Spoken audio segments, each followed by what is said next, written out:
Здравейте, приятели! Искам да ви покажа моите продукти за коса, които използвам почти всеки ден. Не всеки, но почти всеки, които предпазват косата от изгаряне, стилизирате, същевременно я поддържам с тях. Ще ви покажа ни от най-любимите продукти.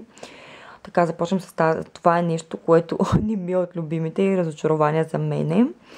Ампули за коса, против косопат, мисля, че бяха. Да, въобще не се бъркам. На марка Дея. Мисля, че бяха 12 в упаковка. Зелена кутия, доколкото се сещам. Останаха ми само 2, но разбрах, че по абсолютно никакъв начин не помагат и реших, че няма изобщо въобще за какво да ги използвам. И си ги държа така вкъщи. Така, това е първото разочароващо нещо за мене. Продължавам с ето този продукт на Балея, който е за сушуар. Както завърших курса за фризьор, реших да си изправим косата за сушуара само, но не останах доволна лично от този продукт. Аз съм го показвала и в друго мое видео, което не знам дали заобщо съм качвала. Като ти влезе няколко късънче в устата, като се напръсква с този продукт косата, бие на химия. Кофти история. Обаче бива. Става. Ползвала съм го, щом съм оставила супер малко от него. Гледам да го изхъбя като цяло. Едно от най-новите ми неща, които съм си взела, ето този продукт за изправяне с преса и сушуар. Мирише уникално, пак е на Балея. За сега нямам почти никакви впечатления, но като цяло съм си изградила за две ползвания, мисля, че бяха. Изградила съм си някаква представа, че става. Би го използвала, но не знам дали ще си купя пак от него. Това е уникален продукт, който не знам какво се случва, но мисля, че го изкарват от продажба, защото не съм го засичала. Не случайно съм си купила това за някакъв заместител, но в никакъв случай не може да се мери с този продукт, който е за сушуар, преса. По принцип, като бях почнала да си го купувам, отзади на етикета пишеше убиец на кадрици. Това нещо, изправяш се косата с него, оттам нататък няма изправен до следващото къпане, влага и така нататък, както аз живея във Варна и влагата е ужасно много. Като кремчице, тук горе останало малко къде съм го използвала.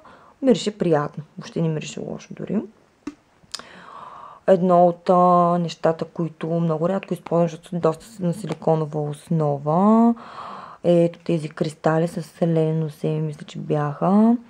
Да, не се бъркам. Взех си ги от една фризьорка. Кофти тръпка е това нещо, наистина.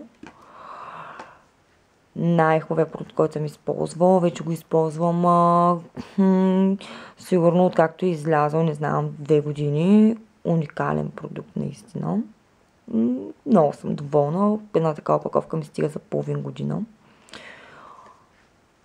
Това съм много доволна от този прах за топиране, защото не утежнява косата и доволна съм, бих си го купила пак, макар че това съм си го купила преди половин година, сигурно и още адски много имам вътре.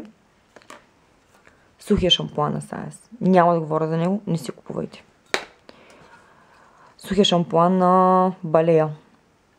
Става, ама не си го купувайте и него, защото гледам да го изразходя, защото е нов.